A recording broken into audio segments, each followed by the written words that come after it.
Marius. Oh, forgive me, Tyrael, please. 마리우스, 정신병원에 수감된 마약 중독자입니다. 예로부터 천사와 악마의 혼혈인 인간들 중에서도 천사의 빛이 정신에 좀 더 강하게 깃든 인간들은 성직자라 불리우며 존경을 받았고, 이들은 악마를 소환했던 마법사들을 규탄하며 종교의 시대를 이끌었습니다. 반대로 악마의 어둠이 정신에 좀 더 강하게 깃든 인간들은 정신병자라 불리우며 배척당했습니다. 마법사들 중에서도 원소술을 사용하는 이들은 특히나 비난의 대상이 되었는데, 디아블로, 메피스토, 바알이 각각 불, 번개, 얼음의 힘을 다루었기 때문이죠.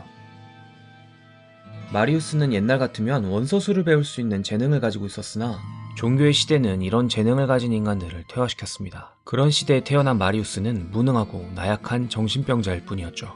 어둠의 방랑자를 만나기 전까지는 말이죠. 디아블로의 영혼을 자신의 몸에 봉인시킨 아이단 왕자는 점차 몸을 잠식당하고 있었고, 수도원 근방의 한 술집에서 술에 찌든 마리우스를 만나게 됩니다. 아이단은 몸을 제대로 가누지 못하는 자신을 비웃는 불황자들을 모두 불태워버렸죠. 하지만 불의 악마들도 불의 힘도 마리우스에게는 손을 대지 않았습니다. 모든 것이 불에 타는 와중에도 자신은 불에 타지 않는 것에 마리우스는 어리둥절했죠. 그런 마리우스를 알아본 어둠의 방랑자 아이단은 그에게 동쪽으로 따라올 것을 명했습니다. 마리우스는 왜인지 거부할 수 없었죠. 그저 따라갈 뿐이었습니다.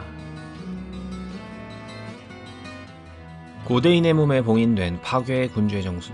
악마들은 고대인의 힘을 뽑을 수 없었죠. 이 힘을 풀려면 천사의 힘이 계승된 몸을 빌려야 했습니다. 아이단 왕자의 몸이나 마리우스 같은 인간의 몸을 말이죠. 어둠의 방랑자는 아이단의 몸을 가지고는 있었으나 방해꾼에 의해 고대인의 몸에서 영혼석을 빼내지 못할 것까지 염두에 두었습니다. 그래서 마리우스를 예비책으로 이용하기로 한 것이죠.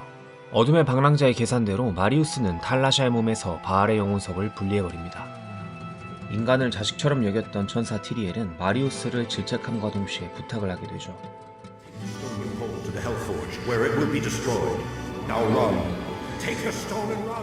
하지만 마리우스는 지옥의 문을 통과할 수 없었습니다. 모두에게 배척받으며 지낸 그를 챙겨준 존재는 아이러니하게도 디아블로였습니다. 동쪽으로 여행을 하며 어둠의 방랑자에게 정이 들었고, 어딘지 모르게 자신과 닮은 방랑자에게 동지애까지 가지게 되었죠. 그런 방랑자가 지옥의 문 앞에서 흉악한 괴물로 변하는 모습을 보고 마리우스는 충격과 함께 슬픔을 느끼게 됩니다. 방랑자가 입었던 로브를 껴안고 한참을 그 자리에서 울었죠. 훗날 이 로브는 어둠의 추종자라고 불리우게 됩니다. 마리우스는 오랫동안 바알의 정수를 손에 쥐고 있었는데, 티리엘의 가호 때문인지 바알에게 모든 육신이 썩었어도 그의 손만은 썩지 않았죠. 그의 손은 후세들에게 안수라 불리며 못 이룬 악마의 퇴치에 힘을 보태게 됩니다.